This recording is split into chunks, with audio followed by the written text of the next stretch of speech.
This was not an invitation, it was a trap dressed in velvet. The autumn air in Princeton carried a chill that seemed older than the stones themselves. On certain nights, when the ivy curled against the walls of Nassau Hall and the bells of the chapel tolled long after midnight, the campus felt less like a university and more like a kingdom of secrets. It was within this kingdom that the Society of Proof gathered. They were not an official club, nor did they advertise their existence. They met in whispers behind locked doors, their pride sustained by the illusion that only the brilliant and the powerful could belong. Among them were sons of bankers, daughters of senators, heirs to fortunes whose names filled libraries and endowments. They believed knowledge was their inheritance, as natural as the money that flowed through their veins. And so, in the middle of one restless semester, they plotted a game. Not just any game. A midnight contest they called Proof Night, where each member would display some glittering fragment of genius before their peers. But genius, as they defined it, was a performance. Equations written like poetry, theorems recited like verses, and when they tired of applauding one another, they sought an object of ridicule, a reminder of their own superiority. It was then that someone suggested the janitor's boy. He was small, quiet, and forgettable, so they thought. Each evening he followed his father through the service corridors of the math building, carrying buckets and rags, learning the rhythm of floors that shone when wax caught the light. His clothes bore the scent of bleach. His hands, though young, were worn from labor. Few students knew his name. To the privileged circle of the society, he was nothing more than a shadow that swept behind them. And so the plan was formed. Invite him under the pretense of inclusion. Pretend it was a gesture of kindness. Place before him a problem no mind could solve, and watch him stumble. Their phones would be ready, their laughter rehearsed. By dawn, a video would circulate, a reminder that the gap between them and the boy who mopped their classrooms was infinite. The invitation arrived not on fine stationery, but slipped crudely into a folded piece of notebook paper, left near his mop bucket. He unfolded it with trembling fingers. "You are invited," it read, "to a gathering of minds tonight at midnight. Room 217, Fine Hall. Bring nothing but courage." No signature, only a scrawled emblem that looked like a triangle with a line through it, the secret mark of their society. At first he thought it a mistake. Why would anyone summon him? Yet curiosity gnawed at him. He had spent countless nights lingering by chalkboards after his chores were finished, copying down symbols he barely understood, tracing the patterns until they spoke to him in whispers. Perhaps in some strange miracle, they had noticed. Perhaps he would be allowed just once to step inside the circle of learning rather than sweep around its edges. That night, as his father rested in the narrow apartment provided by the university, the boy slipped out. He wore his cleanest shirt, though the sleeves were frayed. He carried no books, no polished arguments, only the hope that maybe, just maybe, he would be seen. The walk across campus was surreal. The lamplight scattered long shadows across the Gothic arches. He passed students laughing under trees, their coats rich with autumn wool, their voices filled with ease. He moved like a ghost among them, unseen, though his heart pounded loud enough to drown the crunch of leaves underfoot. Fine Hall loomed ahead, its windows aglow like watchful eyes. This was the building he had always admired from afar, where the great names of mathematics carved their legacies into the chalk dust of its classrooms. Now, by invitation or by trap, he would step inside. Room 217 was at the end of a narrow corridor. The door was already ajar. Inside, the lights were dimmed low, except for the board at the front, washed in an eerie white. Around the edges of the room lounged the society, Young men with pressed jackets, young women with polished shoes, their faces half hidden in the shadows. The scent of cologne and expensive perfume clashed with the chalk. "Welcome," one of them said with a smile too sharp to be kind. "We were waiting for you." He entered hesitantly, closing the door behind him. The laughter was soft at first, then grew as another student gestured toward the board. "Tonight, we test genius," a tall boy declared. "Each of us has shown something, a clever proof, a neat trick, a jewel of logic. But our last performance belongs to you. We saved the best challenge for the guest of honor." The boy's stomach tightened. Guest of honor. The words felt heavy with mockery, yet he did not retreat. With theatrical ceremony, the tall student uncapped a piece of chalk and wrote across the board a problem whose symbols stretched like chains. It was a formulation whispered about in the halls, a variation of an unsolved conjecture, a labyrinth with no exit. "There," the student said, stepping back. "Prove this, or show us how far you fall." Phones lifted, screens glowed. Lenses caught every flicker of the boy's face. He felt the room tighten around him like a trap. He took the chalk, his hand trembling. For a long moment he stared not at the problem, but at the laughter shimmering in their eyes. He understood then, this was never an invitation. It was theater, and he was cast as the fool. Yet even as shame burned his cheeks, another fire stirred beneath it. He had seen symbols like these before, scratched on the margins of discarded books he had salvaged from trash bins. Patterns had whispered to him in silence. Perhaps, just perhaps, they would speak again. He pressed chalk to board. One mark, then another. The room quieted slightly, curiosity tangled with contempt. The boy breathed deeply, hearing only the echo of his own heartbeat. Somewhere in the silence of Princeton, the bells began to toll midnight. And so began the night that would change everything. The door clicked shut behind him, and for a moment, the air in room 2117 felt heavier than stone. The walls were high, lined with blackboards whose surfaces were already ghosted by years of chalk, erased but never truly gone. A single overhead lamp cast a circle of pale light on the board at the front, leaving the rest of the room in shadow. It felt less like a classroom, and more like a stage where the audience hid in darkness. They were waiting for him. The Society of Proof had arranged themselves with the precision of a court. On the left, two young men in tailored coats leaned back in their chairs, whispering as if already rehearsing their laughter.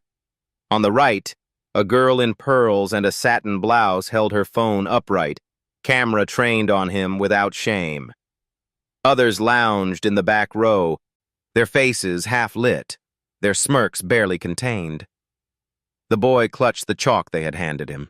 Its white dust clung to his fingers, leaving ghostly smudges against his skin already roughened by cleaning fluids. He stood at the edge of the light, caught between the brilliance of the board and the darkness of their stares. The tall student, Henry Lockwood, son of a New York banking family, his arrogance inherited along with his fortune, spoke again. "Ladies and gentlemen, our honored guest," he announced, with a bow that dripped with irony. "Tonight, we witness whether genius can bloom in unlikely soil. Behold, a problem that has mocked the cleverest among us." He stepped aside, revealing the tangled forest of symbols he had written. Even half-formed, the problem pulsed with menace. It was a cousin of an ancient conjecture, famous for devouring those who attempted to tame it. The society knew well it could not be solved in one night, or perhaps ever. That was the point.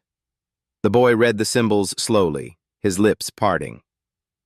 Each mark carried the weight of something he had glimpsed before, odd notations scrawled in textbooks discarded by students, half-torn journal articles left in bins he emptied.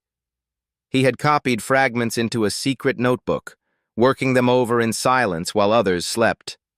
Now those fragments stared back at him, demanding coherence.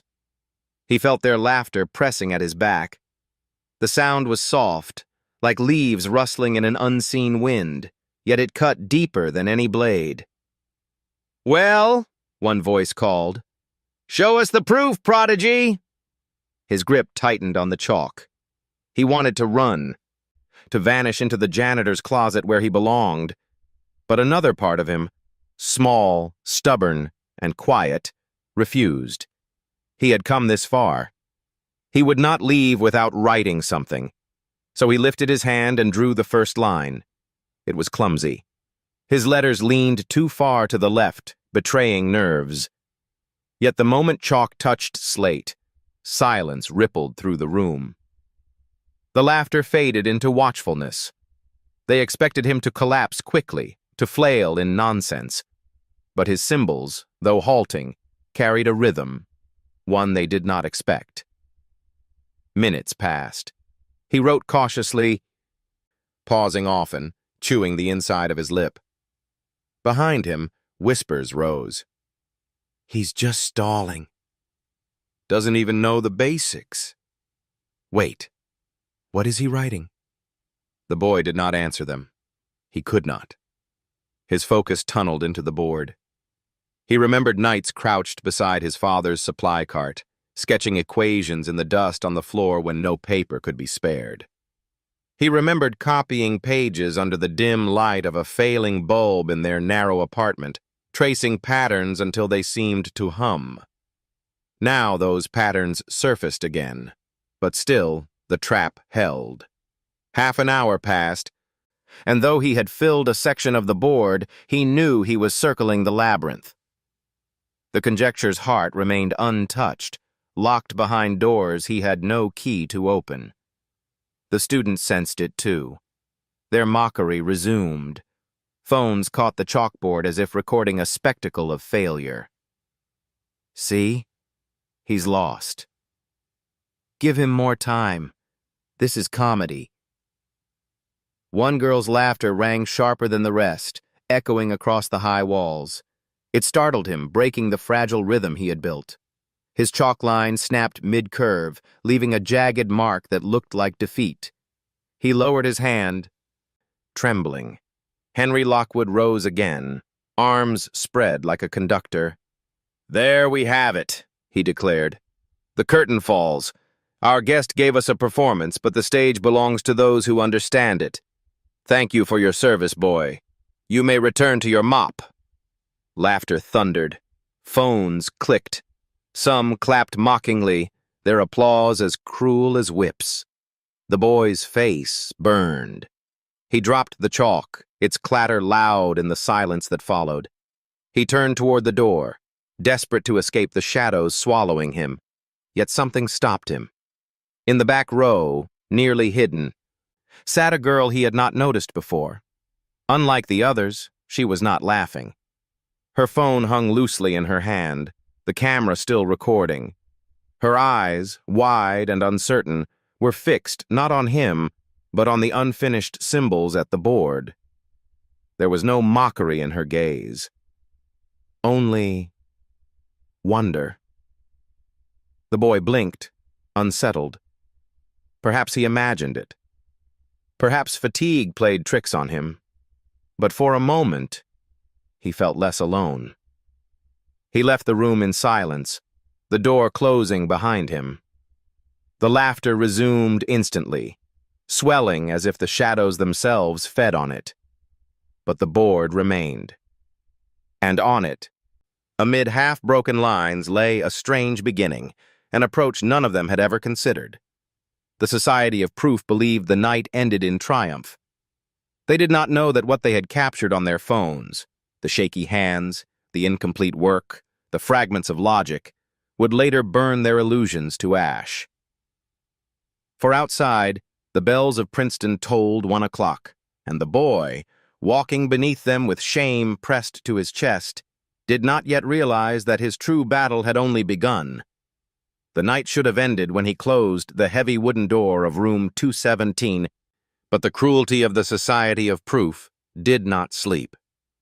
For them, the performance had only just begun. Inside the dim chamber, their laughter still clung to the walls.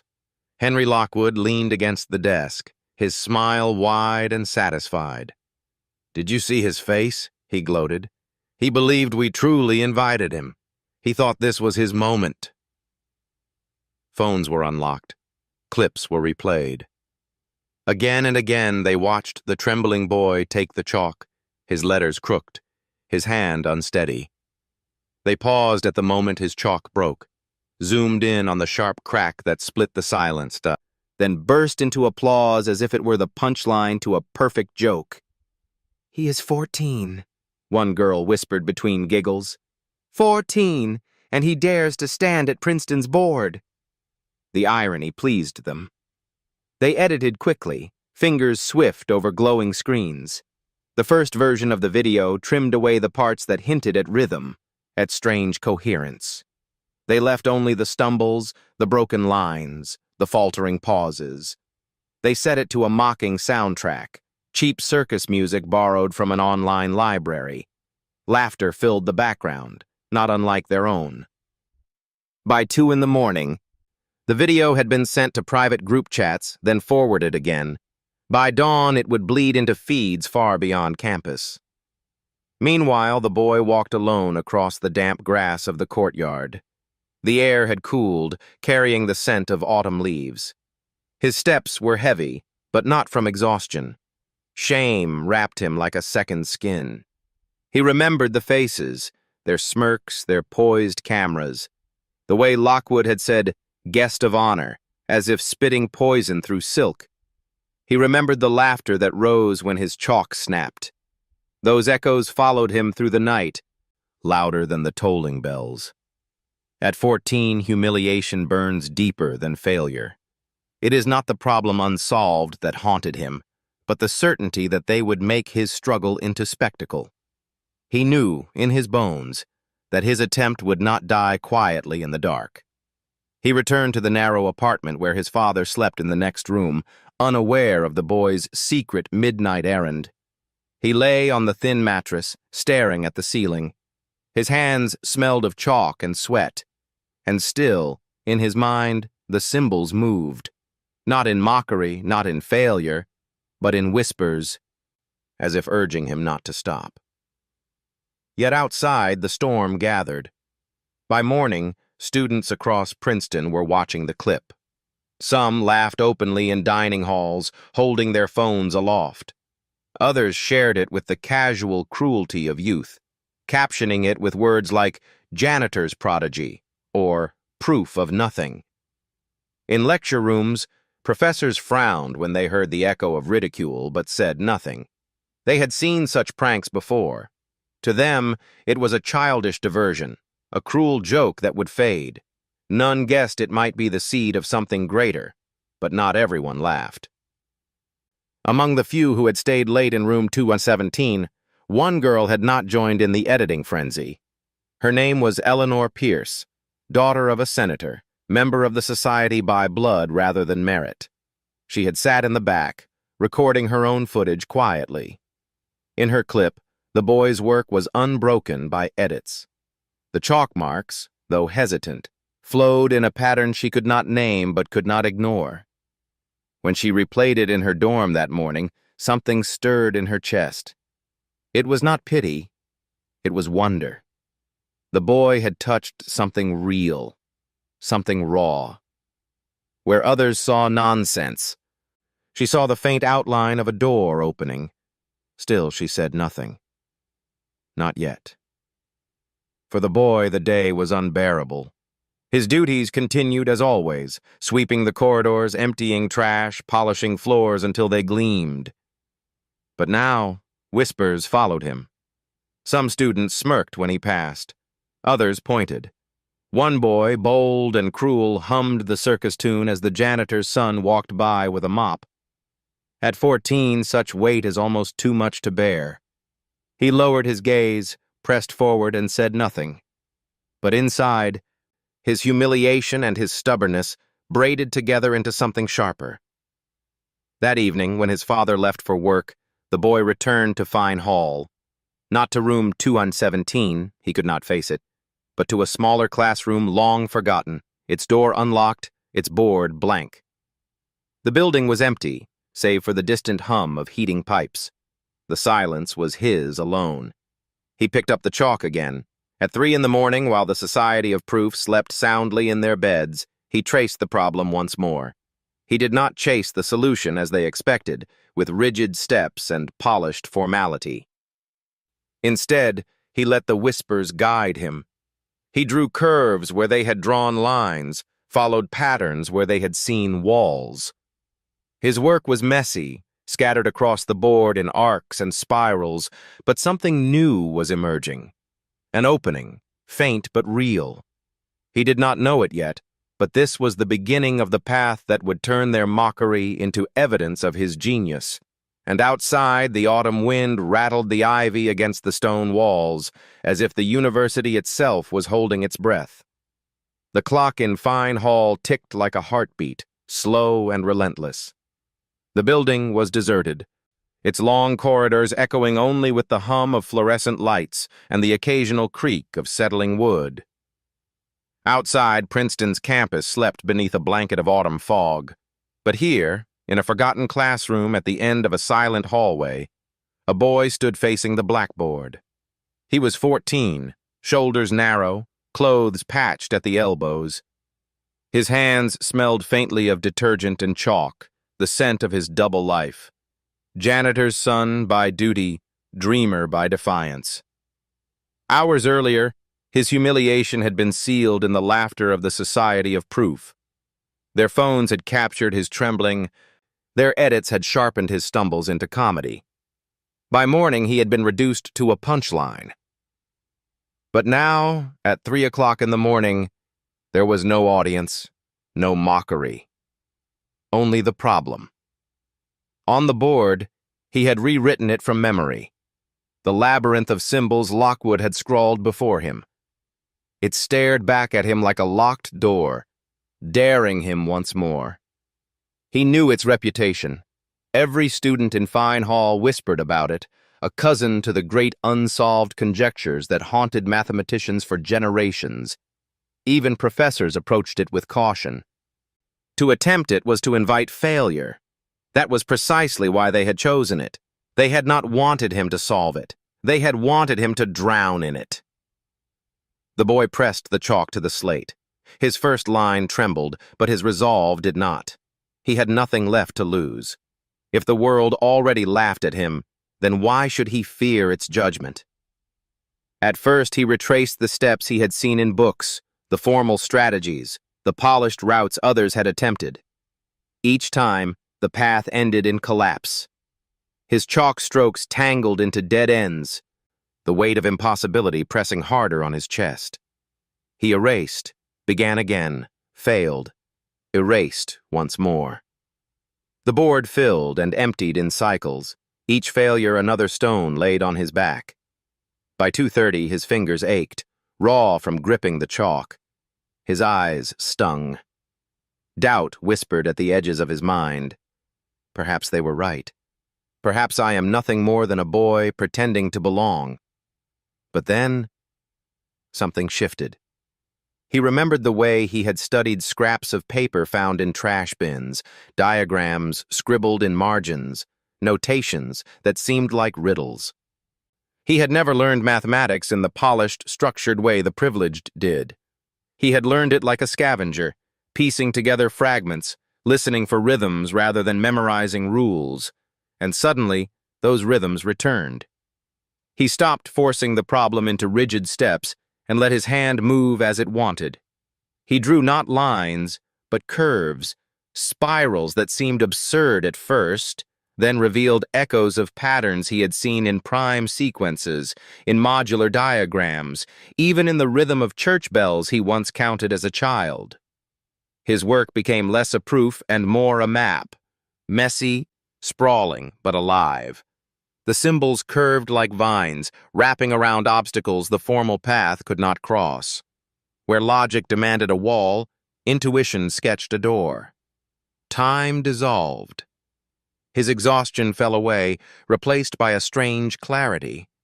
Each mark lit the next, as if the problem itself whispered its secrets. When the clock struck 3, the board was no longer a graveyard of dead ends. It was something new, a path no professor had drawn, a structure no textbook had printed. It was not a complete solution, not yet, but it was alive. It was possible. The boy stepped back, breathing hard, chalk dust clinging to his sleeves.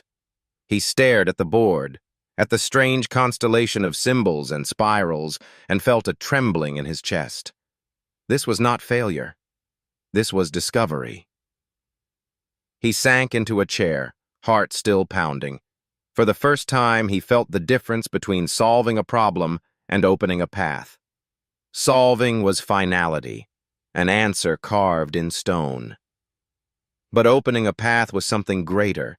It was showing where others had believed nothing could exist. He whispered to himself, almost afraid to break the silence. It isn't impossible. It's only unfinished. Yet even as wonder filled him, he knew what awaited beyond this room. By morning, the edited video would spread further.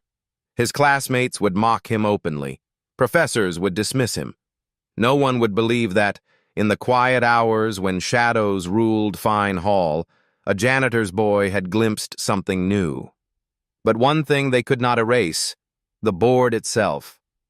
Unbeknownst to him, in another room across campus, Eleanor Pierce replayed her own footage again and again.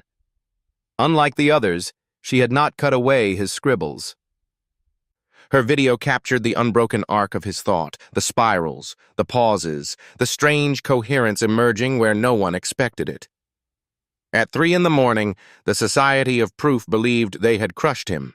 Instead, they had unwittingly preserved the birth of a new path. The boy closed his eyes. His humiliation still ached, but beneath it burned something fiercer, something the world could not yet see. And so the night stretched on, heavy with shadows, but lit by the fragile spark of a genius no trap could extinguish. The silence of Fine Hall after 3 a.m. was unlike any other silence in the world. It was not the silence of sleep, gentle and complete. It was a heavier thing, like the air itself was holding secrets, as if the walls knew what had been attempted and what had been left unfinished. The boy sat alone in the back row of the forgotten classroom. Chalk dust clung to his fingertips and streaked faintly across his shirt. On the board before him stretched the sprawling mess of symbols he had carved out of exhaustion and instinct. Spirals, arrows, half-finished proofs, the beginnings of a language no one else had yet dared to speak. He leaned forward, resting his forehead against the cool wood of the desk. His body ached, but his mind still burned with restless light. The echo of laughter from the Society of Proof had not faded. It replayed in his head like a cruel refrain. Their voices had become larger than life, jeers that followed him down corridors, taunts hidden in every footstep. Even in this solitude, their mockery lived in him. And yet, beneath it, something else stirred. He had touched something. For the first time in his short life, he had felt the weight of impossibility shift, if only slightly. He had opened a door where all had sworn only walls existed. It was not a full solution, but it was not nothing. It was a beginning. The contradiction tore at him. Could both things be true? Could he be both a fool and a genius, humiliated and yet on the edge of discovery? He closed his eyes. Images rose unbidden. His father, bent over a mop, hands raw from bleach, back stooped from years of unseen labor. The narrow apartment where rent was always uncertain. The looks from students who never noticed him, except when laughing. And now, the whole campus would laugh louder. But then he remembered another image, the chalk under his hand, moving almost by itself, as if the problem had been waiting for him alone. Silence filled the room again, thick and endless. He rose slowly and approached the board. The symbols looked foreign now, alien even to his own eyes. He traced them with his finger, feeling the roughness of chalk beneath his skin. He whispered softly, "Was it real, or did I only imagine it?" The silence did not answer. He sat back down. The fatigue of the day, the humiliation, the labor, the long hours, finally weighed too heavily. He folded his arms on the desk and rested his head. For a time, he drifted half into sleep, half into thought, the two mingling until he could no longer tell which was which. In his dreams, numbers were no longer rigid.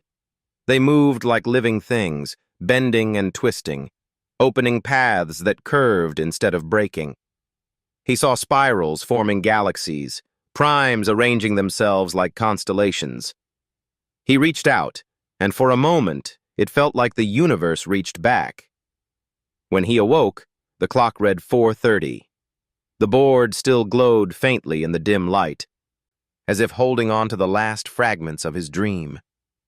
He gathered himself, erasing part of the work, though not all. Something in him resisted wiping it completely away. He left the strangest of the spirals intact, like a secret only he knew. As he left Fine Hall, the chill of early morning struck him. The fog clung low to the ground, muffling his footsteps. The world was empty, the campus streets deserted. In that emptiness, he felt both invisible and immense, erased by the laughter of the powerful, yet carrying a spark none of them could name. Midnight silence had stripped him bare. It had shown him humiliation without disguise, but also given him a glimpse of possibility. It was a silence that hurt, but also healed. By dawn, the videos would spread further. He knew that. He knew he would not be able to hide from their cruelty. But he also knew that no camera, no edit, no mocking voice could erase what he had seen for himself at 3 in the morning.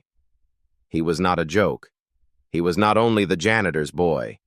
He was the one who had written what should not have been possible.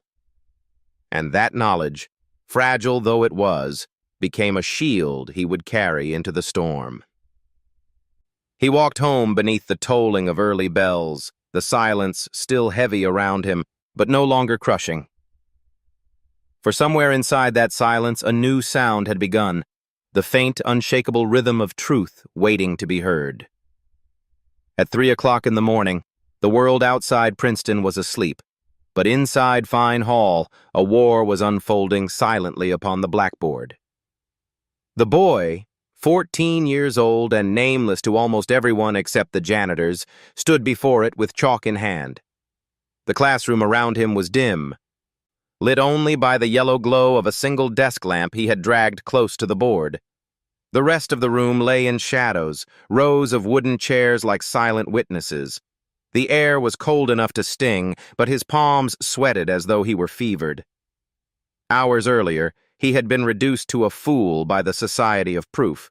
Their laughter still stung, their jeers still echoed in his skull.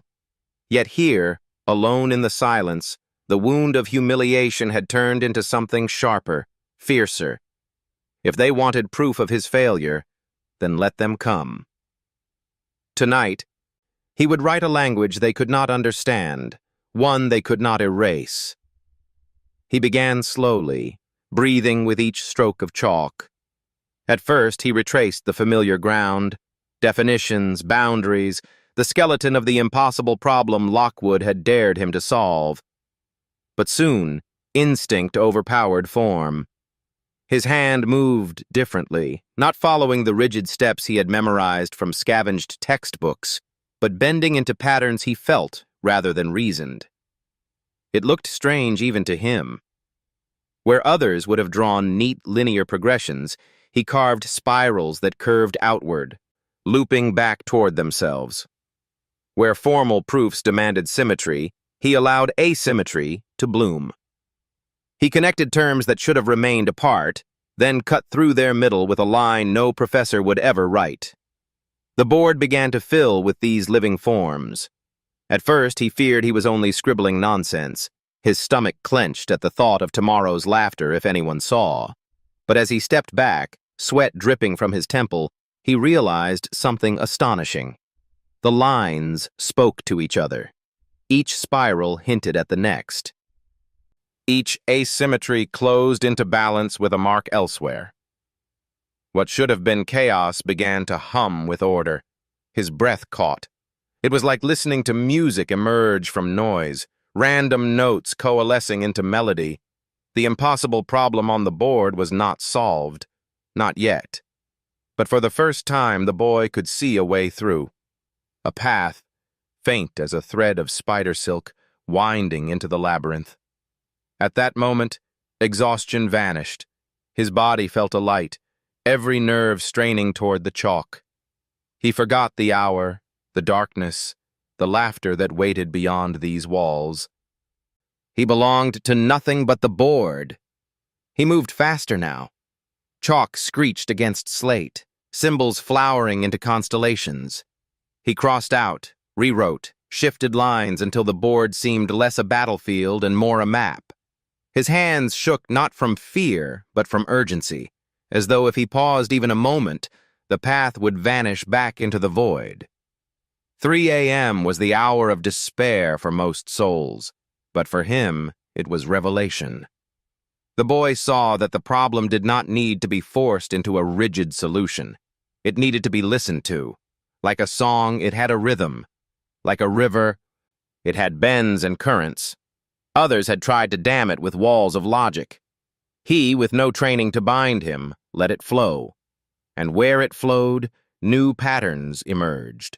His chalk traced sequences that echoed prime numbers, but twisted them into shapes unseen in textbooks. He drew modular grids that spiraled outward, breaking the flatness of the page into something almost alive. He marked intersections where infinity whispered, not as an end, but as a bridge. The boy's eyes widened. This was not the polished proof of a student. This was something raw, untamed, frightening in its audacity. But it was new. A path had appeared where no one else had dared to look. He dropped the chalk, chest heaving, and stepped back. The board towered over him, covered corner to corner. It looked messy, wild, even incomprehensible. But as he stared, he felt the trembling certainty that it mattered. This was not nothing. This was not failure. This was proof of possibility. He sank into the front row chair, head in his hands, caught between terror and exhilaration. He imagined the society seeing this board, how they would laugh harder, call it nonsense, mock the spirals as the scribbles of a child. They would not understand. But perhaps, just perhaps, someone would. He did not know that in another dormitory across campus, Eleanor Pierce was awake, replaying her footage of his first attempt. She saw in his hesitations the same rhythm that now pulsed across this board, and though she did not yet understand it, she felt the same chill of recognition, that what the others had called failure was in truth the birth of something unimagined. The boy rose, legs trembling, and pressed his palm flat against the board. Chalk dust smeared across his skin. He whispered softly, as though to the problem itself, "You're not impossible. You just needed a different way." The silence answered him, vast and eternal. Outside, the bells of Princeton struck the quarter hour. The sound drifted through the fog, solemn and ancient. The boy listened, heart still racing, and realized the bells no longer told mockery. They told witness. In that moment, he understood something profound. It was not about him against them, or janitor's son against heirs of fortune. It was not even about humiliation or revenge. It was about truth. Truth had appeared at 3 a.m., when no one was watching. And though the world might laugh, though they might smear and mock and edit videos to erase him, the truth could not be undone. He sat again, staring at the board until his eyes blurred. Sleep pulled at him, but he resisted. He wanted to hold this moment, to etch it into memory before daylight arrived to cheapen it. Eventually, exhaustion won. He curled into the wooden chair, body small beneath the towering symbols. He slept with chalk dust on his face, while behind him, on the blackboard, the new path shone silently in the lamplight. And Princeton itself seemed to lean closer, as though the ancient stones recognized what had been born within their walls. The first fragile steps of a boy who would change everything. When dawn broke over Princeton, the orange light spilled across towers and ivy walls like a cathedral blessing the stones. The world woke slowly, yawning students crossing courtyards, professors clutching coffee cups, the hum of another day beginning. But beneath that polished surface, the embers of the night's cruelty still glowed. The video had spread. By breakfast, it leapt from private group chats into campus feeds. By mid-morning, it was whispered in dining halls, smirked over in lecture rooms, passed along to phones far beyond the university gates. The janitor's son, 14 years old, was now famous for being a fool. Clipped to less than a minute, the video showed him stammering before the blackboard, chalk snapping in his hand, laughter raining down. The circus tune played in the background like a jeer. It was, for many, an amusing diversion, a proof not of mathematics, but of hierarchy. Yet not all saw it that way. In her dormitory room, Eleanor Pierce sat hunched over her laptop. Her hair was loose, her breakfast untouched. She had not slept much.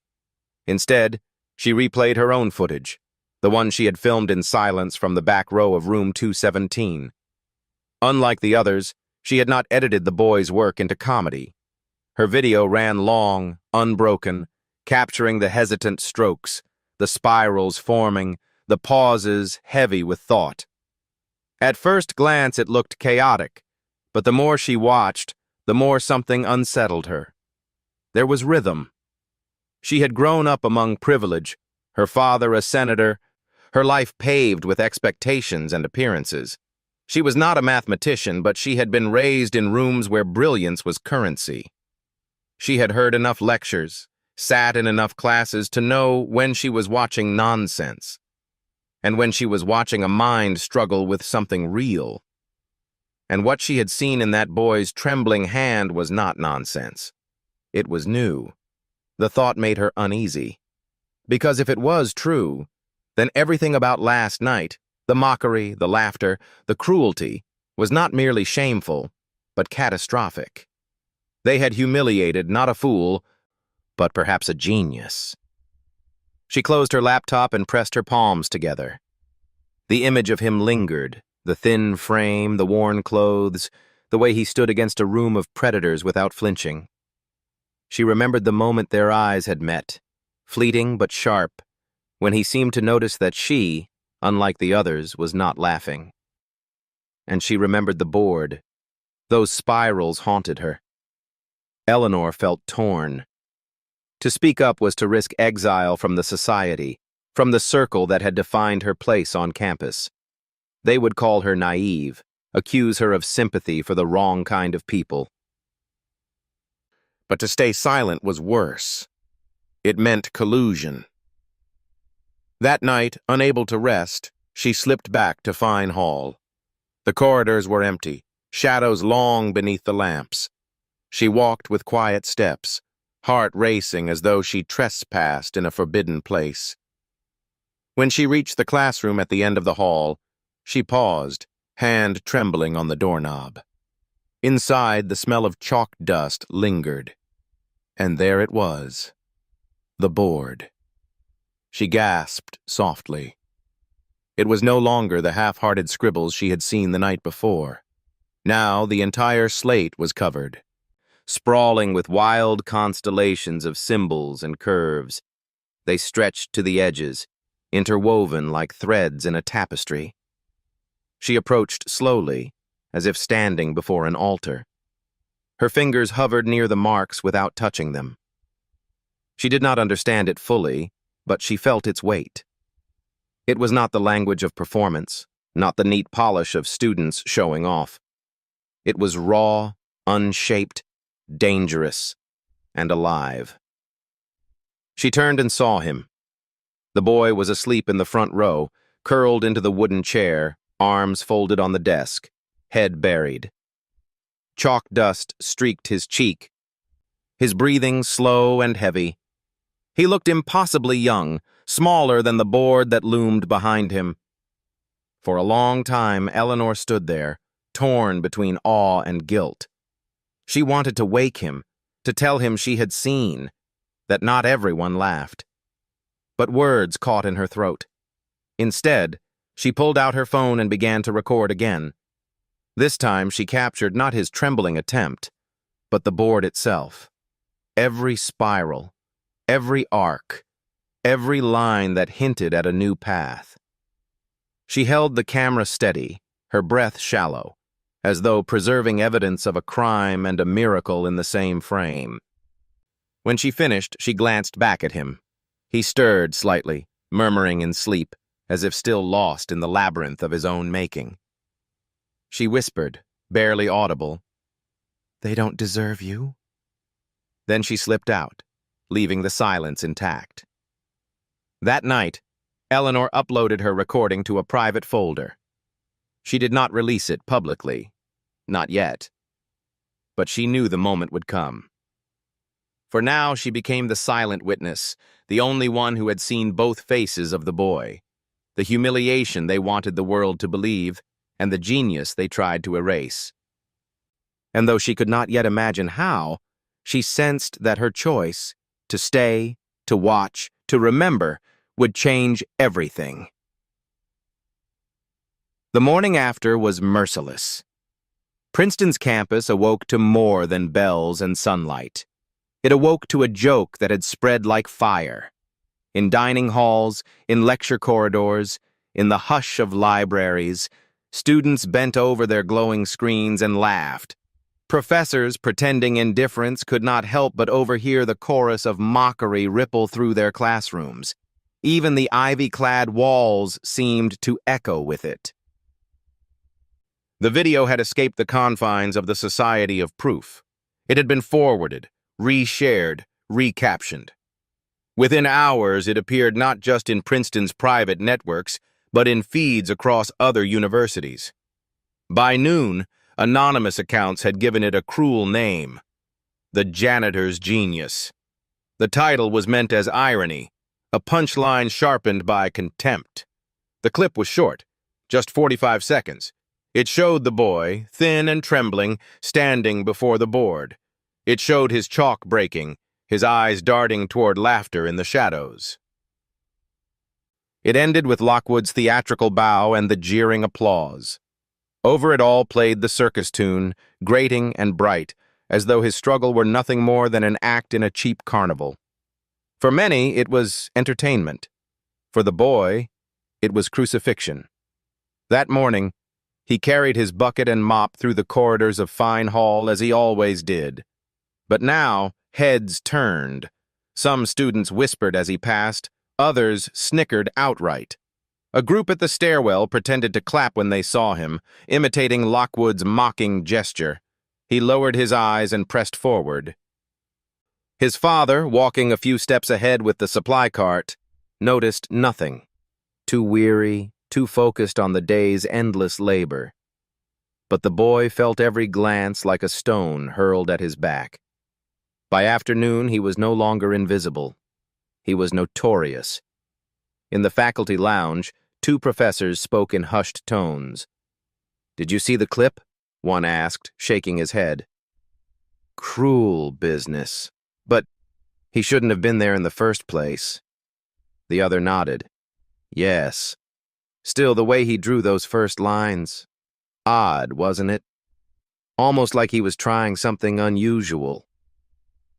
Then, embarrassed by their own curiosity, they changed the subject. For the boy, the day stretched endlessly. Each classroom he cleaned held echoes of the laughter. Each hallway seemed lined with invisible spectators. By evening, he felt hollow, emptied out by shame. And yet, Hidden in the silence of one dormitory room, another story was beginning. Eleanor Pierce sat at her desk, her laptop open. She had avoided the dining hall, unable to stomach the sound of her peers ridiculing what she had seen with different eyes. Instead, she replayed her own footage, the long version, uncut. Her camera had captured not the stumble, but the persistence, not the break of chalk, but the strange rhythm of symbols taking shape. She watched again the spirals, the connections, the hesitant brilliance hidden beneath rough hands. And the more she watched, the more convinced she became. This was not a joke. It was the beginning of something extraordinary. She felt a surge of guilt that twisted in her chest. She had been there. She had stayed silent. She had let the laughter wash over him. Now the world saw only the caricature, never the truth. Her hand hovered over the mouse. Should she release her recording? Should she let others see what she had seen? Fear held her back. The Society of Proof was powerful, its members shielded by family names and influence. To cross them would be to exile herself. But another voice whispered, "If not you, then who?" She closed her laptop and pressed her palms to her eyes. Not yet, she thought. Not yet. But soon. That night, as the boy returned to their small apartment, his father asked if he was tired. He nodded silently, unwilling to explain the storm raging beyond his father's sight. He ate little, then lay awake on his narrow bed, staring at the ceiling. The echoes of laughter still burned in him, but beneath it, another memory whispered. The board at 3 a.m., alive with spirals. He clung to that memory like a lifeline, for though the world mocked him, he knew what they did not. A path had appeared, and no video, no circus tune, no chorus of contempt could erase what he had seen with his own eyes. By midnight, the cruel video had reached thousands. By dawn, it would reach tens of thousands. But in the shadows, unshared, unspoken, a different recording waited, the one that showed not mockery, but miracle. And in that quiet tension between ridicule and truth, the fate of the boy, and perhaps of mathematics itself, hung trembling. The storm they thought they controlled began to slip from their hands. By the third day, the janitor's genius clip had spread beyond Princeton. Blogs and forums picked it up, attaching mocking captions. "Proof of failure," one headline read. Another sneered, "When cleaning staff dream too big." Each share, each laugh, carved the boy deeper into ridicule. But buried in that noise, something unexpected began to happen. Not everyone laughed. In quiet corners of the internet, mathematicians, retired professors, graduate students, even hobbyists watched the clip more carefully. They slowed it down, frame by frame, examining not the laughter but the chalk marks. And some of them frowned. Because even in fragments, even in humiliation, the boy's lines hinted at something strange. They did not follow the neat textbook routes, nor the rehearsed tricks of students showing off. They bent differently. They spiraled. They connected places others had long abandoned. "Wait," one commenter wrote under an online thread. "Look at that segment. What is he doing there? That's not random." Soon, a debate kindled. Was the boy merely scribbling nonsense, or had he stumbled onto a new approach? And then came the spark. At midnight, Eleanor Pierce uploaded her recording, not to the public feeds, but to a private forum for mathematics students. She could no longer bear the silence. Her video was longer, uncut, showing the boy's full attempt and the strange completeness of his spirals. She used no caption, no name, only wrote, "Watch carefully before you laugh." The reaction was swift. Some dismissed it outright, clinging to contempt, but others, those with sharper eyes, leaned forward. They saw what Eleanor had seen, the rhythm, the unexpected coherence, the sense that beneath the mess lay a path. By morning, screenshots of the full board appeared on academic threads. Questions spread. Who is this boy? Where did he learn? Why does his approach look like nothing we've seen? The Society of Proof panicked. Lockwood, furious, summoned the members. "This is getting out of control," he hissed. "The clip was supposed to humiliate him, not whatever this is." They argued in whispers, afraid their families might hear. Their power rested on appearance, on the illusion of superiority. If the world discovered they had mocked a genius, their prestige would rot overnight. "Delete everything," one insisted. "Erase the files. Deny it happened." But it was too late. The internet does not forget, and neither does truth. Meanwhile, the boy remained unaware of the growing debate. He carried buckets, scrubbed floors, emptied bins, invisible, but now infamous. Students still snickered, still clapped mockingly when he passed. His father, puzzled, asked why they treated him so, but the boy only shook his head. It was not until that evening that he learned. As he finished mopping a corridor, a quiet figure approached. An older graduate student named Martin, known for his solitary work in the library. He paused, watching the boy with an intensity that felt strange. "You drew something," Martin said softly. "Something I've never seen." The boy froze, mop in hand. Martin continued. "They thought it was nonsense, but I've studied that problem for years. And what you wrote, it wasn't random. It might be new." The words struck like lightning. For the first time since the laughter, someone spoke to him not as a fool, not as a janitor's son, but as a mind. But before he could respond, Martin glanced nervously over his shoulder and walked away, leaving only the echo of his words. That night, the boy returned to the classroom. The board still bore traces of his spirals, though faint now. He stood before it, heart pounding, and realized something terrifying. The world had begun to see, and with sight came reckoning. By the next morning, Princeton itself buzzed with rumors. A professor of number theory was said to have reviewed the footage and muttered, "We should have looked closer."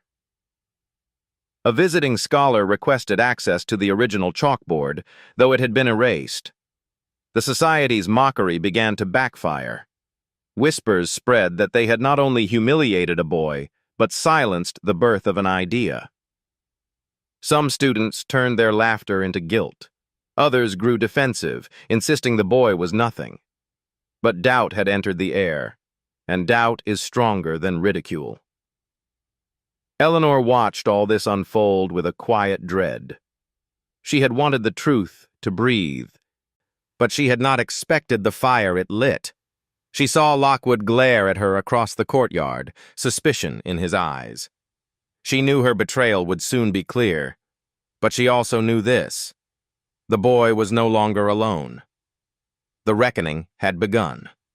Not just for him, but for Princeton itself, a place that prided itself on brilliance, yet nearly buried a spark because it came from hands that smelled of bleach. The boy, still small beneath the towering arches, did not yet understand the scale of what was coming. He only knew that the silence of 3 a.m. had given him a gift, and now the world was stirring, unwilling to let it die. And somewhere deep in the stones of Fine Hall, truth waited patiently, knowing that it could not be mocked forever. The reckoning did not stop with whispers. It grew louder, heavier, until even Princeton's ancient stone could not contain it.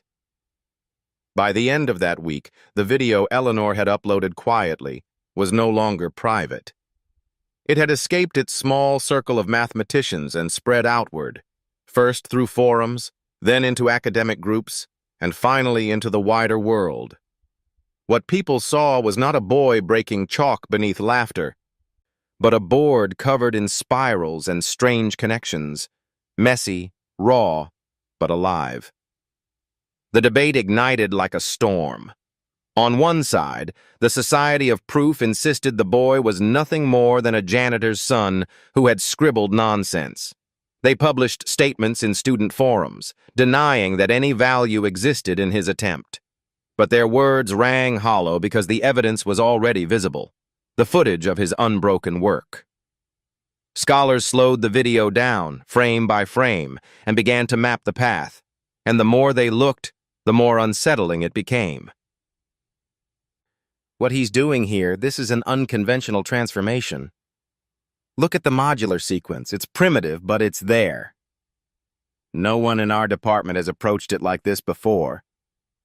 It was as though a door had been cracked open by hands no one had thought capable of touching it. The society grew frantic. They tried to bury the story, contacting administrators, claiming it was all a hoax. But truth, once glimpsed, cannot be hidden again. One evening, as the boy swept the marble corridor outside the library, a professor approached. He was elderly, his coat worn, his eyes sharp with the weight of years. "You're the one," the professor said quietly. The boy froze, broom in hand. "I saw your board," the professor continued. "Do you understand what you touched?" The boy shook his head. His voice was barely a whisper.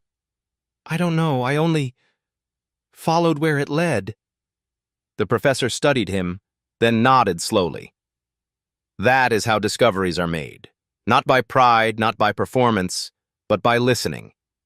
You listened where others only spoke. And with that, everything began to change.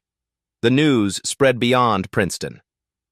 Newspapers picked up the story of a janitor's son humiliated at midnight who had unknowingly drawn the beginnings of a new path in mathematics.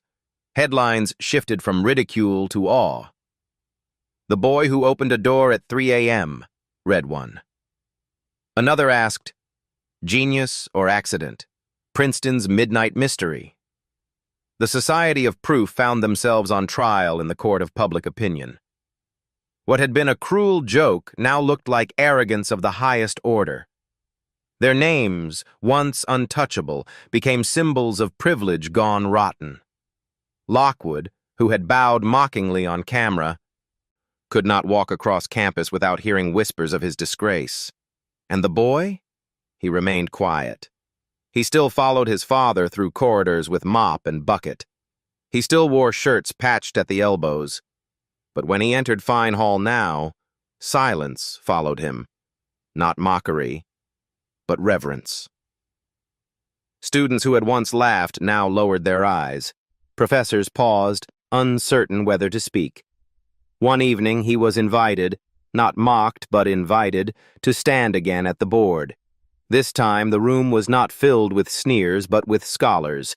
They waited, notebooks ready, as though the janitor's son might reveal something the textbooks could not. He stood nervously, chalk trembling once more in his hand. The ghosts of laughter still haunted him, but he pressed forward. He redrew his spirals, his curves, his strange asymmetries. The professors leaned forward, following the thread. Some frowned, some whispered, but none dismissed. And when he finished, the room was quiet. Not the cruel silence of mockery, but the stunned silence of recognition. At 14, the boy had not solved the impossible, but he had shown a way through. A new path that no one had dared imagine. The world would not change overnight. There would be debates, arguments, papers written and contested. Some would still mock him, unwilling to admit brilliance could come from calloused hands. But the seed had been planted, and no storm of ridicule could uproot it. In the weeks that followed, Princeton convened a special session. Professors gathered, students crammed into halls, reporters pressed at the doors. At the center of it all stood the boy, his father beside him, bewildered by the sudden glare of history. A senior mathematician stepped forward. His voice was measured, but his words rang like bells. "We acknowledge today that genius does not wear a uniform, nor does it carry a pedigree. It is not confined to our lecture halls or our gilded names. Sometimes it enters quietly with a mop in hand at 3 in the morning, and when it does, we must have the humility to see it. The hall erupted, not in laughter, but in applause. The boy lowered his head, tears burning his eyes. His father gripped his shoulder, pride and disbelief mingling in his silence. For the first time, he was not invisible. He was seen. As winter settled over Princeton, the story continued to spread. Scholars around the world debated his spirals, his strange diagrams. Some dismissed them, others expanded them, but none could ignore them. He had changed the conversation, and that was enough. The Society of Proof dissolved in disgrace. Its members scattered, their names remembered not for brilliance, but for arrogance. Lockwood, once so untouchable, became a cautionary tale whispered in dining halls. But the boy, no longer just a janitor's son, became something else. A symbol. He did not seek the title. He did not crave it. He only wanted to keep following the path he had glimpsed that night. Yet the world gave it to him anyway, from janitor to genius. Years later, scholars would write that the moment came not with fanfare, not with triumph, but in silence, when a boy stood alone at 3 a.m. and dared to listen where others laughed. That was the reckoning, the turning of the tide, and though he remained quiet, his work spoke louder than any laughter ever could, because the truth, once written, cannot be mocked away. Thank you for listening all the way to the end. If this story touched your heart, please share it or leave a comment.